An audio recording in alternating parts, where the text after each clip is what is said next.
Hello, welcome to Abiding Life Studios. I'm Noah Wells. Today in the studio, I have Shay Wells. Hello. Hello. And we have Steve Reinhard. I know. Hi, Shay. Hi, Great to be Steve. with you guys. I was laughing because I was like, we're not really in a studio anymore, but that's okay. But Well, you're in the lower Abiding Life studio today, yes, we are. This beautiful Live from the white. basement. live from the basement. What a great spot to be, especially for like a couple of weirdos. It's like Yes. keep the weirdos in the basement. Yeah. So That's where so we today belong. so today's I'm a little bit worried about the time because we got like important stuff to do. Noah's got an important meeting to go to. So and today's in April 2021, and Noah, we get to hear the from you today about how you came to Christ. Is that right? That is correct. I'm gonna finally do it. I was dragging my feet for a while. Shay was bugging me a lot to do it. She goes, if it was anybody else, she'd have us do it already. And she goes, and you're just dragging your feet. So I'm going to do it now. All right. So just like this, I'm sure Shay and I can ask questions, right? Yes, you guys can ask any questions. So, Call me. so my first question would be like, well, how come you're dragging your feet to talk about your experience with Christ? I don't know. I guess I was thinking about that, and I was thinking that there's so much, and I don't know how much to actually share. And then and a lot of it's so personable with me and the Lord, but I know how important it is to share it all. So I'm just going to get into it and we'll see. There might have to be a part two, but Okay. because the way I look at testimonies is really it's me accepting Christ and then walking with him in life. And that is my testimony to this point right now and what I've learned. So I'm going to try to get through that, but with the time, we'll see. All right. So I'll just dive right into it. And if you guys have any questions, let's do that. And if we need to do a part two, we'll do a part two. Sounds good. All right. So as a young boy, I'm going to go ahead and say this.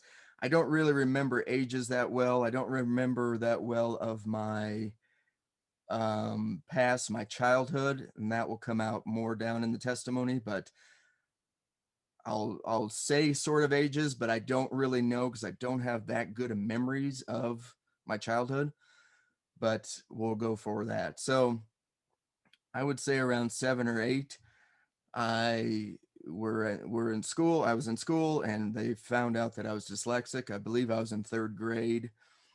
Back then they really didn't know what to do with dyslexias. I don't know if they even know what to do now with them. But so I could hardly read anything. 2nd grade reading, I wasn't moving forward. So what they did back then is they put you in special ed. Well, in special ed, you got um, people with health problems. You have ADHD. You got Down syndrome. You got just a whole group of people, right? So you get put into a group, and they never let you socialize with anybody else. You're always in this one classroom. So right away, you feel pretty different, and you don't belong. So I kind of attached that pretty quick that there was something wrong with me. I attached stupid, retarded, because these are all the things kids would say to me on the playground because they knew I was in this class. And so there must be something wrong with me.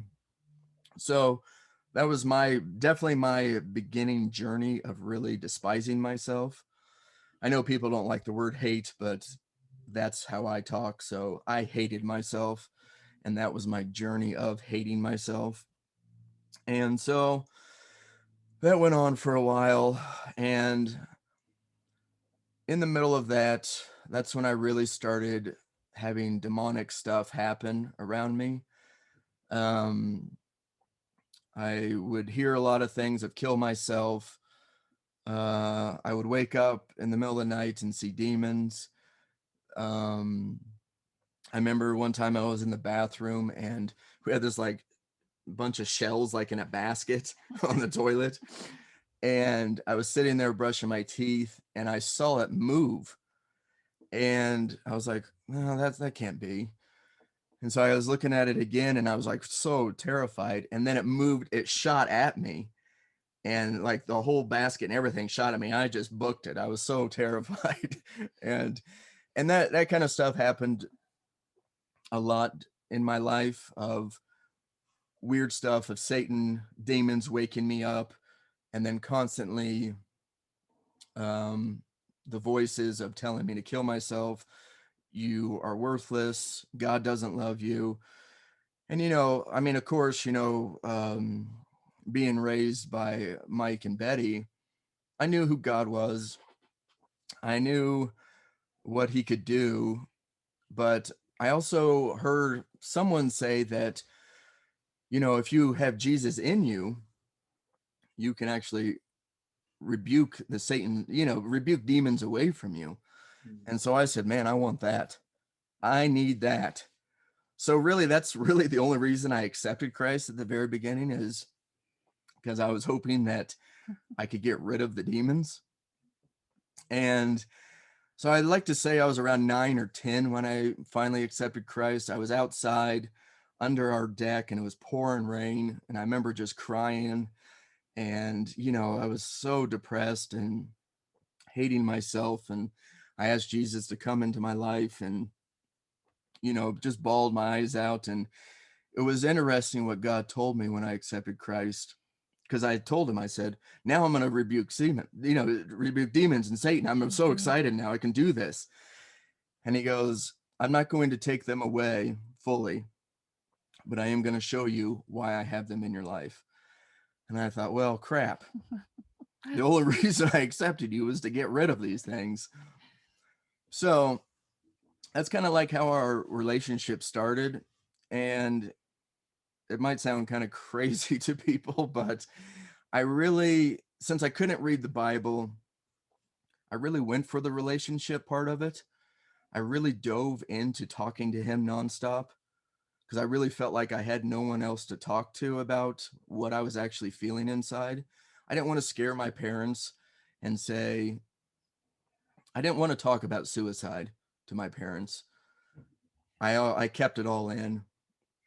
And so I really just struggled with God. And what God showed me in those earlier years of my life was, I always had this picture of, I was walking in the dark and I was like linked arms with Jesus and he had a flashlight and we were going through this darkness together. And it was always such a beautiful thing for me because I always felt like I was in a fog. I mean, if anyone else is out there that has had demonic things, or you always feel like you're in a fog, and it's a very strange feeling. You feel like you can't see. I don't know how else to describe it, but it's a big weight on your spirit. And so I would go through times with Jesus that it was very interesting to me because he would warn me about struggles. He would tell me, okay, Noah, I'm going to give you a whole week of struggles, or you're about to step into struggles. And so I would go into that. This was at a young age. I would dive right into struggling with something really bad where I'd be thinking about suicide or um, self-hatred or whatever it was I was dealing with at that time. And then he would give me like 3 or 4 days of break. And the break was amazing. I mean, the demons were gone, everything. Like I could see again, the fog was gone, the heaviness on my spirit was gone. I could actually just sit there and enjoy. And then he would do it again. And that happened a lot in my life and still happens. But I would actually, later down, I would actually, if he, I'd get like a 4-day break or 5-day break. And as soon as I felt pretty, I know I shouldn't use this word strong in the Christian world, but I'd feel strong enough to go back into it. And I would ask God, okay, I'm ready for the next hit. Mm-hmm. And he would answer.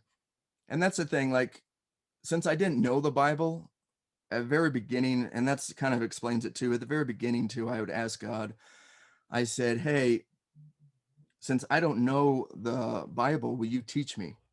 Teach me what's in there. Teach me about you. And so that's what I got into. And he did. He answered that prayer. Mhm. Did he answer it the way I would want? Probably not, but I did learn a lot.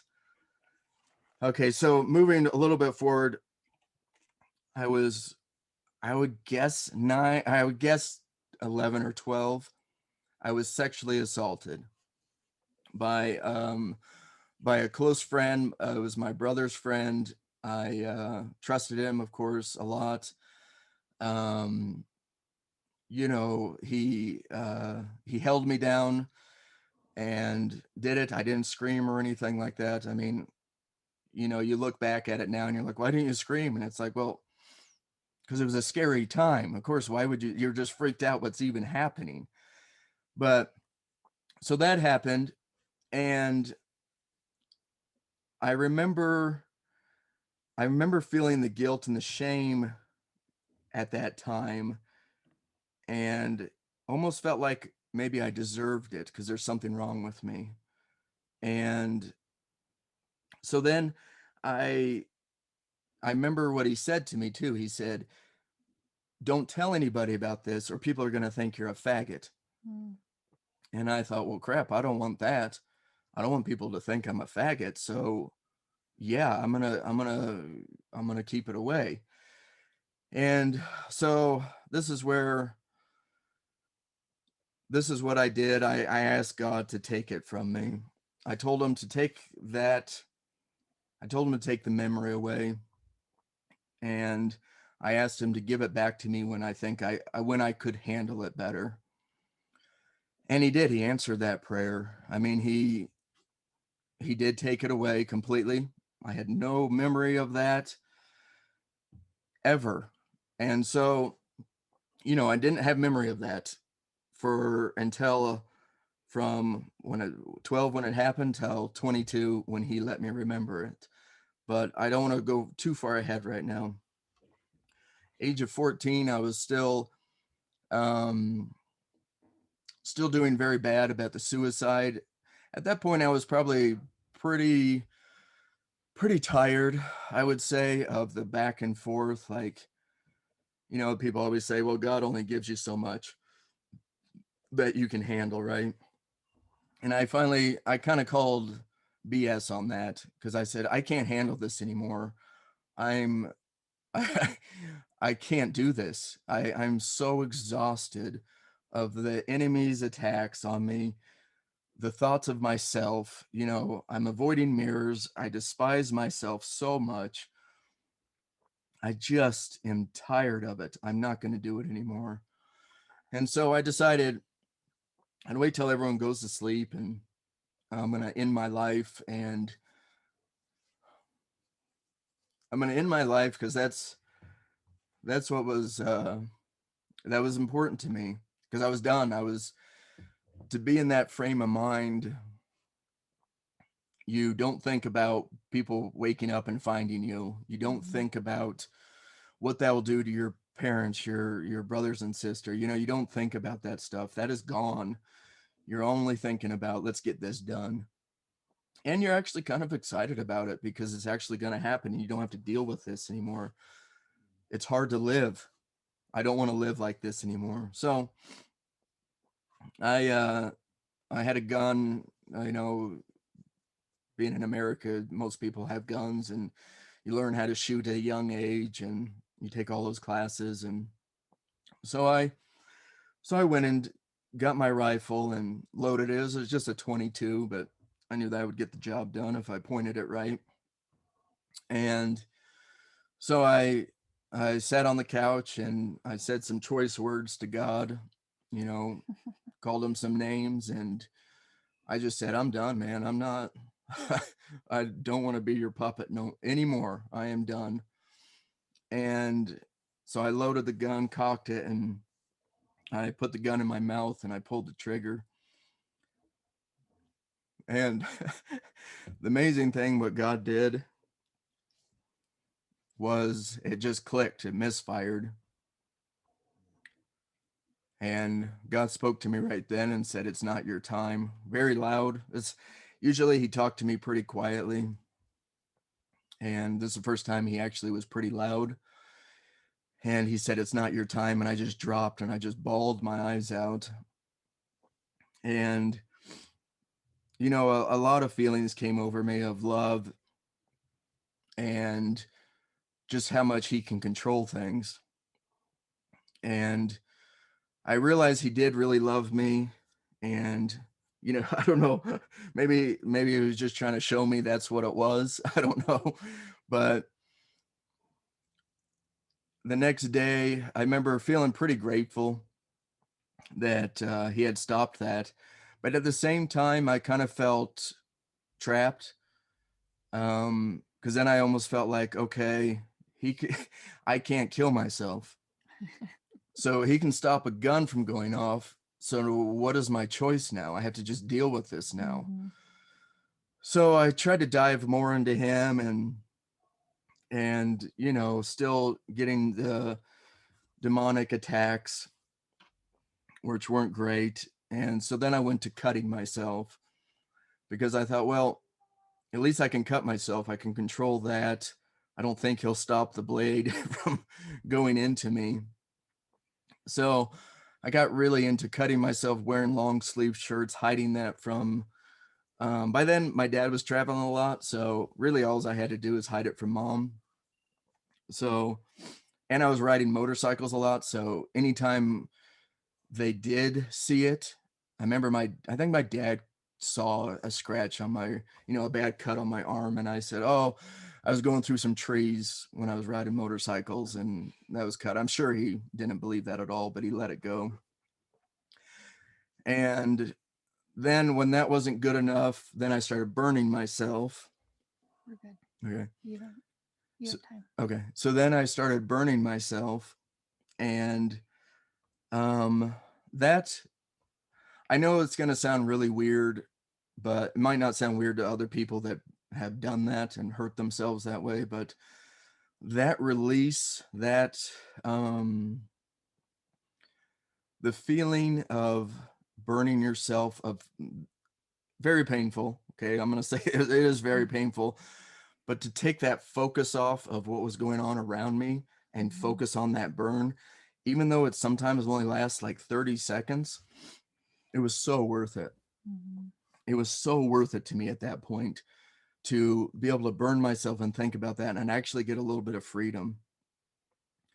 And so I did that for a long time, constantly burning myself. I had to be careful because then, it'd start bleeding through my shirts and stuff like that. So the things you do to hide destruction in your life is so exhausting. Like when I look back of all the things I would do to try to hide so people wouldn't find out how much I hated myself. And so it was really interesting because when I had turned 19, I remember I burnt myself one more time at 19, and God spoke to me and said, "We're done with this."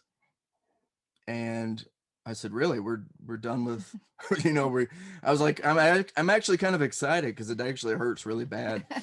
So I'm actually pretty happy. I don't want to beat myself up over, I would beat I'd go home and cut myself if I spelled something wrong. And of course I'm going to spell something wrong. I'm dyslexic. It's who I am. That's so in high school, you mess something up. I'd go, and I'd be so excited. I'm going to go home and cut myself because I need to punish myself. Mm-hmm. So go home, cut yourself. Okay, now you've been punished. Now I can move on through the day. So with the whole burning, it was nice that God let it run its course, because letting it run its course, which some people might say, "Well, I wish he would have stopped it earlier." I'm glad he didn't, because it really took the time of showing me that's not the answer. Mm-hmm. And I really never have to go back to it. I've never gone back to cutting myself, which is pretty awesome, because that was my go-to of everything. Any problem I had, cutting, burning. All right. So then 19, graduate. So when I graduate, I'm still in um, second grade reading. Teachers are telling me, let's just graduate him so we can get him out so he can be a construction worker. I was told all my life, that's all you'll ever be. You'll never make anything else. Just be a construction worker and be happy with that. So I said, well, okay. At least I'll have a job. So, and hey, I don't have to read if I'm a construction worker. So let's do that. Um, you know, the school system is the school system. Shay's always trying to tell me that schools aren't that bad. It's very hard for me to believe that because I had such a They failed you. yes, they failed me. I had a very struggled time. I mean, my 11th grade year, the whole year I spent talking to this kid that doesn't like men. And so he refused to talk to men. So they had me play tic-tac-toe with him every day, my whole 11th year, to try to get him to talk to me. And just for everyone who's listening, yes, he finally talked to me close to the end of the year. It was brutal, but he finally talked to me. And the cool thing is I saw him like a year ago and he remembered me. And I thought it was surprising because I just have long hair and, you know, people don't recognize me that much. So it was really cool. He came up to me and goes, Noah, so that was really cool. So Did he participate in tic-tac-toe or would he just sit there? I would do the X and then he would go to he was going to go put the O and then he'd go, ha, ha, ha, ha, ha. And then he'd step back like that every time. So it was very rare. All day long. Yes. All day long. So as you could see, they didn't know what to do with me. I mean, they had no idea what to do with dyslexic. So my final in high school was to go paint the dugouts. So painted them, they graduated me. So it is what it is. So it's another learning lesson. So then I kept going. So then I decided, hey, I'm going to go to Bible school because, hey, I don't know anything about the Bible. 19 years old, don't know anything about the Bible. Why not go to Bible school and they can teach me about the Bible? I mean, I thought that was a genius idea. So I go there and the first day they give me a test on how much I know about the Bible. Well, that's why I'm here. What are you talking about? I don't know anything about them. So I wrote, and of course it was spelt wrong. I wrote on there, I don't know anything about the Bible. That's why I'm here. I got in trouble for that. I had to go to the principal, get reamed for that. They let me stay because, I'm Mike Wells' son. So they let me stay. So I ended up staying. And I mean, I think the most thing I learned at a Bible school was how to judge people and how to not, I guess, not be okay with other Christians. If that makes sense. Which I didn't really like. So I didn't really have a great time there. Yeah, let's just say that. I didn't really enjoy it that much. I enjoyed the people there. I mean, I remember one time I had a conversation with this group and they're like, wait a minute, you can't read the Bible? How do you have a relationship with Jesus? And I said, I take a walk. I talk to him. And they were like, no, you can't. You gotta read your Bible. And it's like, okay, I guess my God is tiny now. So that's the kind of thing that kind of threw me off a little bit. But anyways, I don't want to get all into that. If you want to go to Bible school, go to Bible school. It just wasn't for me. So then I went to, when I was in Bible school, I remember God waking me up and saying, you need to go to Australia. And I was like, why would I need to go to Australia? What does that even mean? So I called my mom and said, hey, it was weird. God woke me up and said, I need to go to Australia. And she goes, that is so weird. Stretch, this guy that used to go to my dad's, he met my dad in Australia conferences. He goes, he just bought a farm and he just emailed me and said, would Noah be willing to come out and help me on the farm? And I said, well, that's interesting. She goes, yeah, let me buy your ticket right now.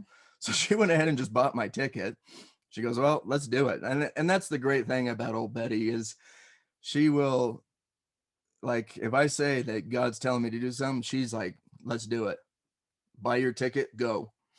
So she bought my ticket right away and got done with Bible school, and I worked for a little bit, and I went off to I went to Australia. And to me, working on the farm was probably one of the more amazing things in my life because you're not around people. Sometimes weeks, months would go by and you didn't really see each other because everyone had different shifts and all that. And all you had was God and yourself. I mean, that's it. That's who you're talking to. And so I really, really got closer to God during that time. And I think that's probably one of the reasons God told me to go, because he probably wanted to have that relationship again with me of let's just talk all the time. And that's what I did. I talked to him all the time about every little thing. And it was it was a really good experience for me. Did Satan still there? Yes. He still bugged me a lot. One time he woke me up. I was sound asleep and he blew in my ear. Gross. It was the weirdest thing ever, but it was like a loud blow. And I shot up and I was so terrified, and there was demons everywhere. And I started laughing. I said, you guys got me that time. That was brutal. That scared me so bad. And then of course I started rebuking, but I had a good laugh before I did it. But so then I come home and I come home and I start asking God. I said, all right, do you want me to go to what's that called? Seminary school. Like, do you want me to do that? Because I always knew God wanted me in ministry. I just didn't know what it looked like. So I said, all right, do you want me to go to seminary? And God said, you can go if you want, but that's not what I'm going to use you for. And I said, well, if that's not what you're going to use me for, I'm not going to choose that. So I started painting houses. So I started working, I was like, well, I'll enjoy working then. So I started painting, and we were painting a basement, and we had the windows open and there was breezes coming through, and a breeze came through and that smell hit me. And then I had that memory of being sexually abused. I guess God felt that was time for me to to deal with that. And yes, I want to add this. He did warn me like 2 weeks ahead of time. He said, I'm going to bring something to you that is going to wreck you for a while. And I said, well, okay, what else? I think we can do this. So then I remembered that, and it wrecked me. I started dry heaving. I started puking on the job, having the flashes, the thoughts, everything flowed right back in. So I remembered everything. And that really did, it messed with me. I will definitely say that. Okay. It definitely, it got to me. It's the thing I attached it to was homosexuality. Maybe that was the enemy whispering that, and I jumped on that. Maybe it was just the feeling I had. I don't know. I'm guessing enemy probably had a lot to do with it. But I was talking to God, and I said, you're having me struggle with the one thing that I've heard all my life that people question if you're a Christian, if you are a homosexual. They say you're going to hell if you're a homosexual. And now you're having me struggle with it. And it's like, okay, this is gonna get interesting. So I struggled with that. And I don't know what the right word is. People tell me I shouldn't use the word struggle. I don't know what other word to use with that. Um, I don't know if there is another word, but I was tempted a lot in living the homosexual life. Um, I had opportunities to live the homosexual life, but it never happened, and that's just God must have thought I didn't need to go that far to learn that, what he was teaching me. But I brought it into relationships. Um, I wanted to be the normal person. I wanted to be, yet again, I was used to hiding things. Like, it's not hard for me to hide how I'm feeling. I was used to that, of the suicide stuff. So yeah, I'll just hide this. And what it did to me was it actually destroyed me. It actually put me in a really dark place. And I wanted to be normal. So yes, would I date girls and sleep with them? Yes. Because to me, that's what normal men do. But I was doing it. The reason I was doing it was trying to prove that I wasn't homosexual. And I would come home crying because it didn't work. I still felt that way. I still felt like, no, you are homosexual. This is what you are. And I was like, no, no, no. So then I find another girlfriend, and do the same. And, you know, if any of the girlfriends are listening, I just have to apologize to all of them. I probably made them all crazy because I'm just, you got to think I was just, I was just losing my mind trying to navigate what this means and what this feeling is. Like, if I dare live the homosexual life, I will lose everything. I will lose. I thought in my head I would lose my family. My dad might lose the ministry. I would lose everything. Nobody would want to be around me. And then the worst part about it, would I lose God? And I think that is honestly what my biggest fear was. Is God ashamed of me now? And for so long, I just thought I hid from God a lot. It's so funny to look back at it now because God is the one that allowed the memory to come back. He knew what I was going to attach it to. He knew my struggles were going to be with it, but then I hid from him. And so you go down the line a little bit. So I was 22. Um, I don't know what age I was with my first wife. I got married to her. I was in the middle of it, immature, still dealing with the homosexual stuff. I end up admitting to her what I struggle with. By then I was pretty deep into homosexual porn. So I admitted to her about that. And, it felt good to at least tell somebody. But then later we were being physical and she stopped in the middle and says, "I can't believe I married a faggot." And I think for me, that was like the one thing, the guy that did it to me said, "Don't tell anybody or they're going to think you're a faggot." Well, I finally told someone and they said exactly what he said they were going to do. So it's like, okay, I'm right back to that. And so I really backed off from her. I remember telling her I don't love her anymore. That destroyed her, I know. We separated, we divorced. I ran basically. I didn't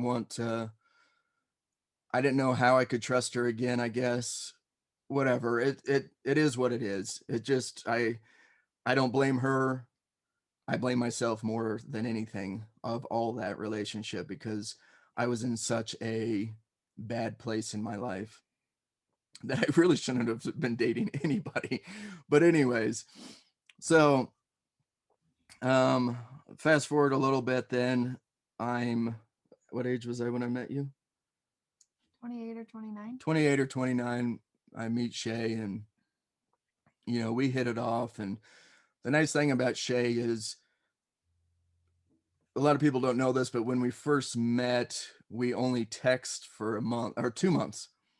Never a phone call, never met. We only text each other. And what that did for me was, and probably for her, was we were actually brutally honest with each other. And she would tell me things, I would tell her things, and I told her about it, all the stuff, the homosexual stuff, everything, all my struggles, everything. And she didn't even bat an eye to it. She just said, well, thanks for telling me. And that's the thing that's always amazed me about Shay is I could tell her, I can tell her anything, and she just, I mean, she is so perfect for me. I mean, God really hooked me up with her. So I ended up getting engaged with her, and then I went to Africa with my dad and Steve. And the homosexual thing was still just, I mean, just think about like a nagging fly that's around you all the time. It's just like it was just there. I guess you want to call it my focus. I don't know, but I felt like I tried to not make it my focus, but it was just always there. It's wake up, it's there. Go to sleep, it's there. It's just always there. And it really was hitting me harder too on that trip. And I remember going up to my dad and saying, hey man, I don't know what's going on. I think I've used up all my, in the name of Jesus, leave me. Because I think Satan's just here all the time. I'm just constantly thinking about homosexual stuff. And he goes, my dad, he goes, just a minute, please. And we're out in the middle of the jungle. We're stuck. Remember this, Steve? We're stuck in the middle of this jungle. The four-wheel drive got stuck. Yeah. And he just goes walking off into the jungle. I was, well, that's interesting. And he's gone for a little bit, and he comes back, and so he went to go talk to God, and he comes back and he goes, oh, it's not Satan. And I said, well, what do you mean it's not Satan? He goes, it's you. You finally have believed the lie. Satan doesn't have to be around you anymore. It's you. You're the one who's destroying yourself. And then I was like, oh my goodness, I really do hate myself if I'm going to just constantly bug myself about this. But yeah, I probably finally bit onto the lie, and I swallowed it. And so I had, Steve, and then, good. Your appointment is canceled for today, so you have time. Okay. Yeah. All right. Canceled appointment. So we got some time. All right. So, Woohoo. Yeah. So we're engaged then, so I'm in Africa, and then I finally decide in Africa that, okay, well, if it's just me, then I'm done. I'm not going to struggle with this anymore. I'm going to live the homosexual life. I've made the decision, just like when I went to kill myself. I've made this decision. I am done. This decision is final. I'm going to make it. I'm going to go home. I'm going to break it off with Shay. I won't torture her anymore with this nonsense, and I'll just see what the homosexual life looks like. Let's just try it out. Because, man, it's just like, by then it was like 15 years of this, like just nonstop craziness. So I get on the satellite phone and call Shay and tell her that I'm going to break it off. It's done. I told her my decision. I just said, I'm sick of it. I don't want to deal with this anymore. I'm so tired of dealing with it, and I'm going to live the homosexual life. Well, Shay goes, how about you don't make a decision right now, and can we actually talk in person? She goes, I'm not going to take that as an answer. Said, I know you deep down. Yeah, I know you deep down. That's not really you. Yeah. So when you get home, we're going to actually talk about this. Yeah. So I said, well, that didn't work. So I get off the phone and, I'm like, no, we've made a decision. We're still going to go through with it. And I don't know, like a couple hours went by, because we're at the village by then. A couple hours go by, and my dad is like so excited. He comes up to me, no, you got to come over here. You got to check something out. I'm like, what, man? I'm thinking about, I'm going to start living with men or something. I'm thinking about something else here. And he goes, no, you got to check this out. God has been giving me little pieces of this time and eternity. And he finally gave me the last piece. Can I go over it with you? And I was like, yeah, sure. Why not? He did that a lot. Just go over stuff with me. And then him and I would talk about it. And so he's like, let me just go over it with you and see if it makes sense to you. And he explained it to me that God can come in and out of time and stop things from happening. And he can and he allows things to happen that maybe aren't so great because that's the person he needs you to be when you die. And he's sitting there talking to me about it, and I'm like, okay, keep talking here. And he goes, so, and he knew, I mean, he knew about all my stuff. I was very honest with him. So he goes, when the guy did that to you, you know, God could have come in and stopped that. He could have told your mom to come downstairs. There's something wrong. Come downstairs. Very easily could have stopped that, but he didn't. He allowed that to happen. And he allowed that to happen for you so you can learn all this stuff and be what he needs you to be at when you die. And when he said that, it was like I mean, I know it sounds dumb, but it's like a light bulb, right? It's one of those spiritual light bulbs that go off in you, and it's like, oh wow. This whole time I thought God had turned his back on me and allowed that to happen to me. And he did that because he was punishing me. He did that because he disliked me. But really, he allowed that to happen because he loves me. And that that is one of the things I'll never forget. That feeling of love that God has for us, and he was in it. Mm-hmm. He was there with me. He was crying with me in it. He didn't turn his back. He allowed it to happen for my good. And for me, that all of a sudden I was like, okay, I'm not going to live the homosexual life. All right. It was like a complete 180, right? So I get on the phone with Shay and say, no, the wedding's back on. The wedding's back. She probably just thought I was a psychopath by then. Africa does weird things. I Yeah, don't know. exactly. And I'm like, wedding is back on. We're good. And so I told her a little bit about it. She's like, all right, can we just talk when you get home? All right. We don't have to keep satellite phoning this. And I said, all right, well, I'm just letting you know wedding's back on. So I get home and we get married, and was there a light bulb? Yes. Was it enough to marry her? Absolutely. Still struggled. I was still struggling, and it is still, I guess, my focus, if you want to call it, or I guess it's the way that Satan got to me every time. Very easily, a thing he would say to me, and I would run with it. And Shay and I struggled in the marriage for 7 or 8 years, I would say. Like, it was kind of weird. One of the big triggers for me was when she was pregnant. I wasn't expecting to be triggered with you being pregnant. I don't know what that was about, but it really shot me down. And like, when she would touch me, it would actually make me physically ill. And we weren't doing anything physical anymore. Not even kissing. Yeah, Or not even holding kissing, hands. holding hands, no physicalness. We really, it was a real struggle. Let's just say that it was a thorn for sure in our marriage, and I was leading the charge.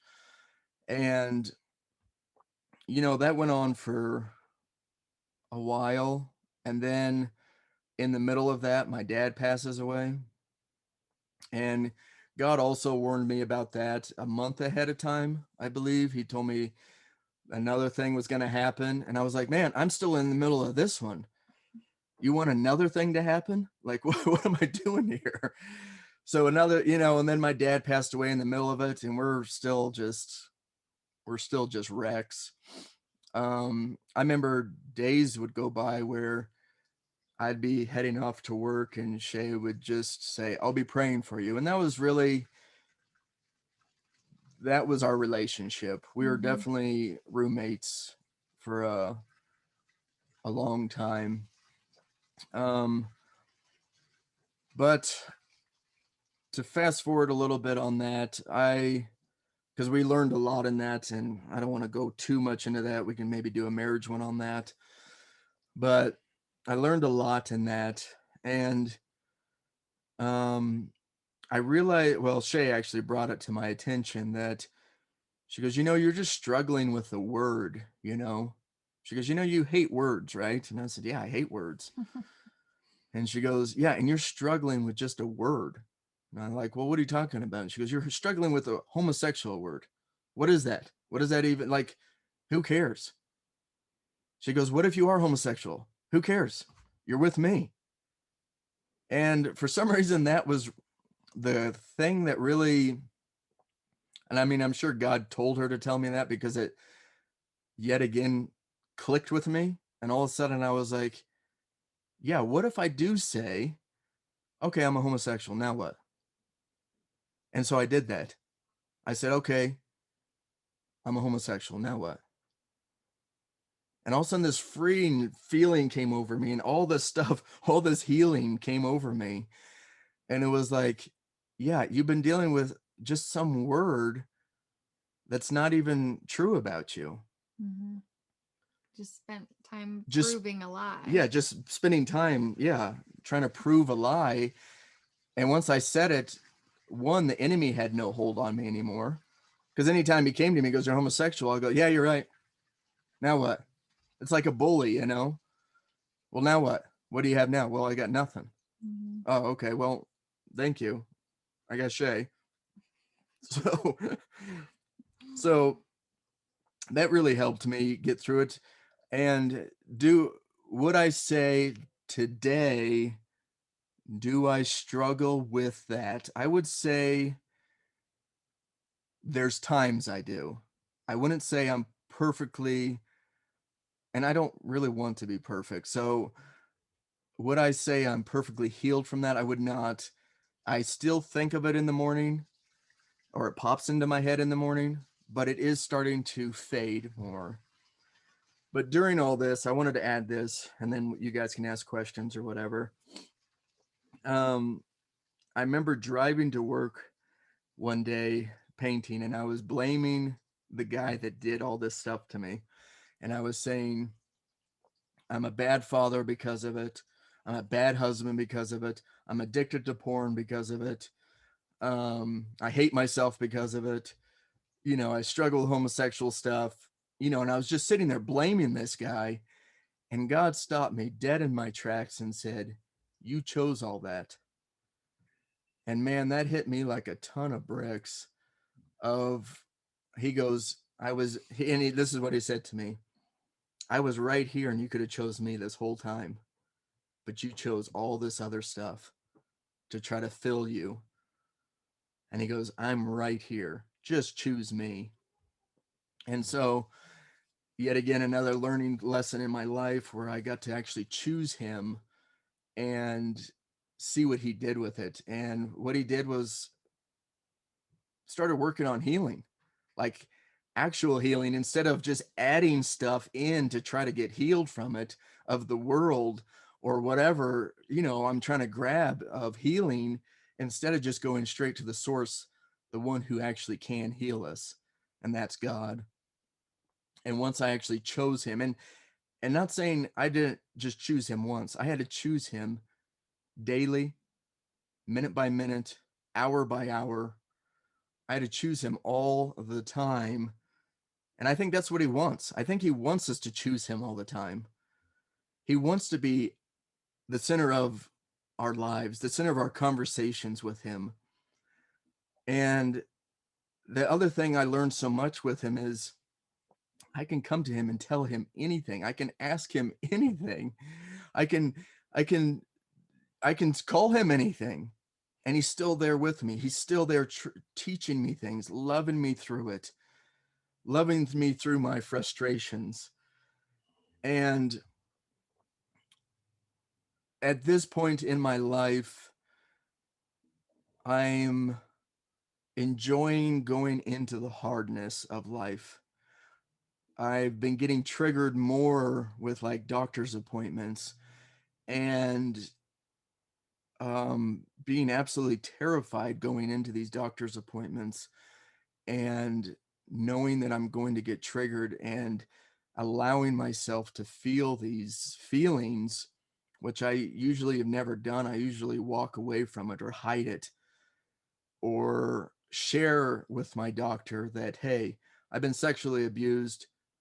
Can you be, can you be loving to me? And it is amazing. Yet again, it's just so amazing what it shows me of the power of bringing things into the light and bringing them outwards and not try to stick them in, because I've done that. A lot of my life is holding stuff in, and I'm letting everyone know it will not work. God doesn't want it to work. He wants you to bring it out. Is it terrifying? Oh, absolutely. Do you know if you're going to be triggered? No, you don't. But like yesterday, I'll just add this and then you guys can ask questions. Like yesterday, I went to the doctor. I told the doctor what was going on. I told her, and when I went to tell her, I stopped myself because I felt shame. I felt guilt. I felt she doesn't care. Nobody needs to know that. But then she stopped and turned to me and said, no, I want you to tell me what you were about to say. And it kind of gave me a moment. I had tears in my eyes and I told her what was going on. And she goes, thank you so much for telling me. She put her hand on my shoulder. She goes, I'm here with you. We will take it slow. We'll take it, and just really walked me through it, which was amazing. And then when I was laying there, when she was doing the physical thing on me, I was allowing myself to actually feel the emotions. And usually I wouldn't do that. Normally I would hide those emotions and turn them into anger because, hey, I'm a man. Yeah. It's okay to be angry. It's not okay to cry. You don't want to cry as a man. But instead, I just shoved that all away and said, no, I'm going to sit here and feel these emotions. I bawled my eyes out. I sometimes were taking deep breaths. But it was so amazing what God did with that and probably did with the doctor. I mean, I think Steve told me later that day, like, can you imagine what that did for that doctor? She probably went home and said, wow, I actually got to connect with one of my patients, like in a true, amazing way. We got to actually connect in a human way. So I think that allowing yourself to cry, allowing yourself to have emotions towards something that is painful in your life, and not feeling guilty or shame from it is very freeing. I mean, all I can say is yesterday was such a beautiful experience for me. And the next time I go to the next doctor's appointment, who knows what's going to happen, but I want to dive into that because just so everyone knows who's listening, I have a hard time with touch now. And if I take my unique self test, I'm a high feeler. So I should like touch, but I don't. Touch to me is pain. So we've had to work through that in our marriage And continue to do so. and continue to do so. I mean, it takes time to realize that. So if a stranger's touching me, I feel dirty. I feel gross. There's something wrong with me. Maybe I deserve it. All these other feelings come into me, but I'm really starting to try to step forward in the next chapter of, I guess, of healing. Because I thought for so long I was healed. And then I went to the doctor and all of a sudden I felt like the weight of a truck on my chest of being triggered. And I thought, man, I'm done for. And I told Steve this, and I told Shay this as well, that I felt like I had walked 100 miles and that happened. And all of a sudden I shot back in a split second to zero. I was back to zero of now I'm back to the struggles. I'm back to the thoughts. I'm back to the shame. I'm back to the guilt, all this stuff. And what was so cool to me when I met with Steve was, one, he said, well, if you can go backwards in a second, can't you go forwards in a second? And I said, well, yeah, I guess I could do that. And he goes, and how about instead of looking at it as you dropped back so far, what if you just said you tripped and you fell and you're still at the 100 miles mark and you're crawling right now? And I really liked when he said that, because it made me think, yeah, you're right. I haven't shot all the way back. I'm actually still there at my 100 mark. But yeah, I'm crawling right now. Mhm. And guess what? Jesus is next to me crawling with me. And that's I see a lot of things in pictures. So I saw Jesus just crawling with me going, yeah, let's keep moving forward, man. Let's just keep going. And I think that's what helped me a lot too. It took me 6 days to get out of that depression funk. But then this time yesterday, I didn't know what was going to happen. I was almost expecting the same thing to happen. But the difference was I was honest. Mhm. The other doctor, I didn't tell her. I didn't tell her that I was sexually abused. I didn't say anything. I just went and did it, Mhm. ashamed and all that. Instead, I went for it and actually told her, brought it into the light, and God honored that and made something very, very beautiful out of that. So my testimony is just walking with Jesus, struggling with Jesus, going through pain with Jesus, but knowing that he is always there, knowing that I can't do anything that he'll leave me, like absolutely nothing. And he is always there, always teaching me things. Some things I don't like the way he teaches me, but I learn from it. It's when I come out of the other side, it's such a beautiful thing to look back of everything I've gone through, and everything that he's walked me through is just such a beautiful thing for me. And that's my walk with Jesus so far. And I left some things out, but I mean, that's the gist of it. Oh man, thank you, Noah, for sharing all that. I'm sitting here kind of speechless, but with a full heart, uh, thrilled. There's so many sad parts to your life in that story, and yet so much beauty Mm-hmm. through mixed throughout it. And and I really like what you just said and how you summed it up, is that you've like proven it to me 1,000 times that you can go through anything and Christ is with you. Mm-hmm. Whether you turn to him or not, he's still there. He never leaves us, never Mm-hmm. forsakes us, never will. And there's nothing we could do to make him turn his back or run Yeah. away. So I I'm just so grateful, profoundly grateful that you shared all those different moments of in your life of growing up and turning to Christ, and then walking with him through it all. Mm. Uh, I'm just super, super grateful. I'm wondering if Shay, how you're feeling, what your take on it is.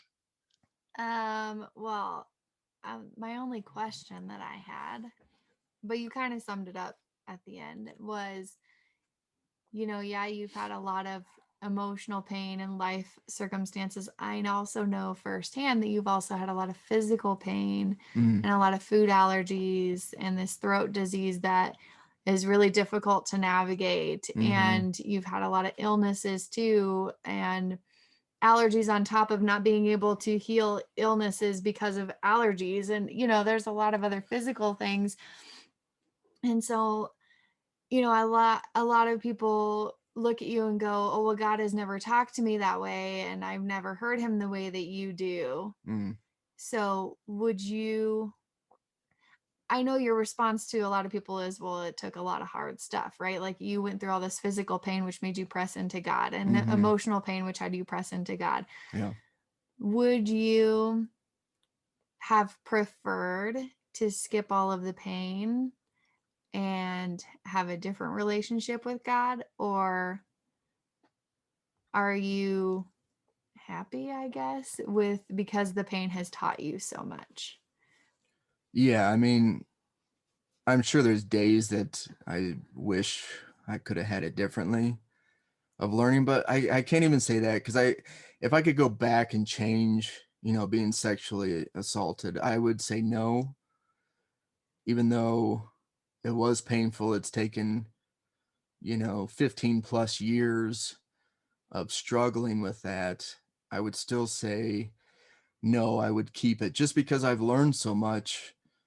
And really the most I've learned about it is, like we said, is he doesn't leave us. He doesn't walk away, even though in my head I think he's turning his back on me, or I think he's leaving me when I sin. No, he's not. I actually take him with me when I sin. And the things I've learned about that is like acknowledge him in the sin to see what he'll do with that. I don't think I would be able to learn it any other way. And honestly, I think I've talked about this with other people is, we all have different lives. We all have different stories. And he knows exactly what we all need. He knows exactly when I was born, what I needed to see him, to trust him.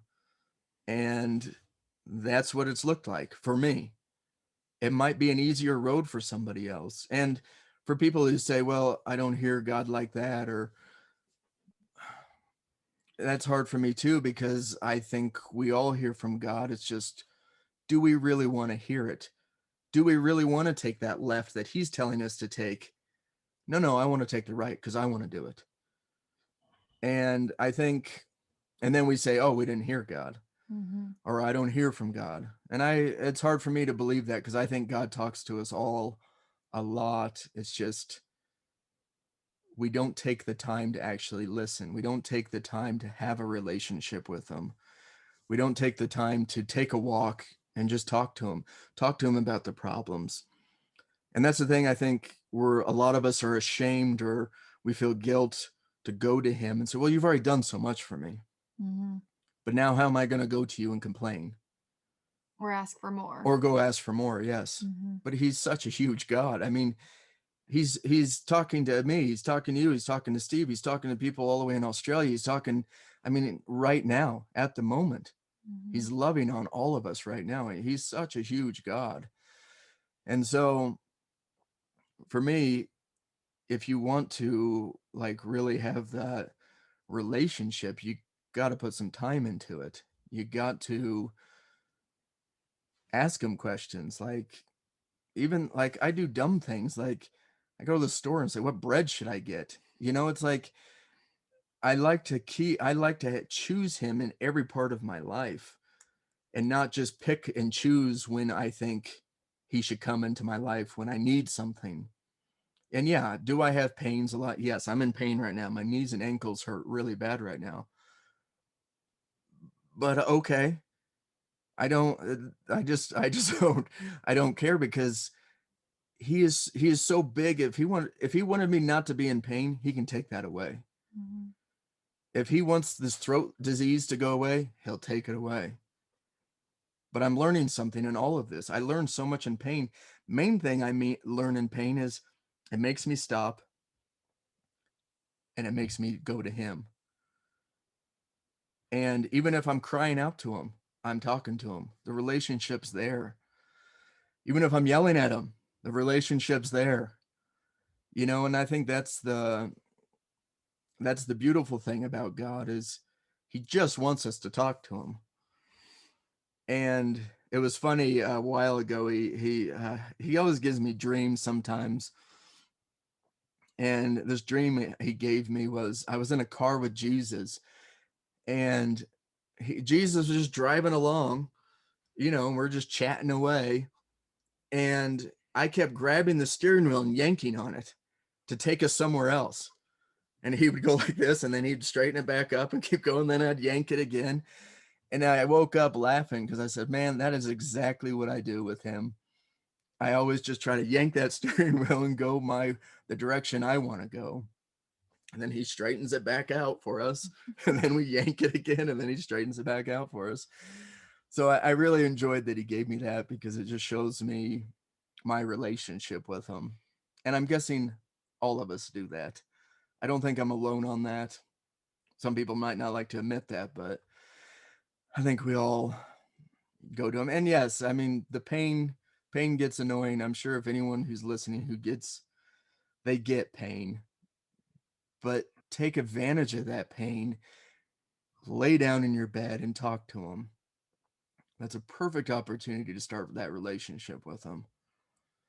I really like what you say, because one of the things about pain is when you have pain, it typically, and like you described, Noah, it didn't go away just because you talked to him. The pain didn't Yeah. go. You know, your ankles are still. We've been having this podcast, and you've been talking about all these, fantastic, really beautiful things that you've gone through, and but your Mhm. ankles still hurt, Yeah. and so it's kind of like, well, if I'm going to have pain, I might as well have pain with Jesus, Yeah. versus pain and by myself. You know, it's like I can do that, and it doesn't necessarily make the pain better or lessen or go away, but my focus is different, and so it's a different experience of the pain, Hmm. where like you've shown us that it becomes something that's, you know, helpful, instead of something that I would have to run from. Yeah. More than negative on it. Yeah. And Yes. the nice thing about it, like, he knows pain. Yeah. Yeah. Jesus knows what pain is.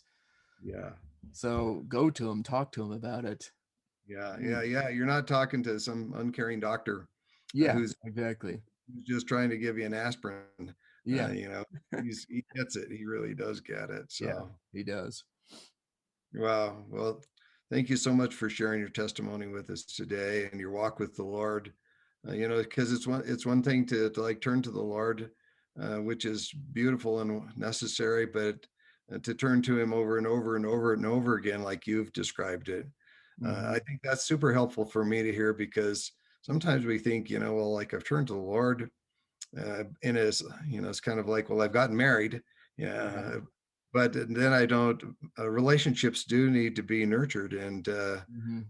and we're driving along in the same car together. It would be nice to be able to chat, even instead of not just grab the steering wheel.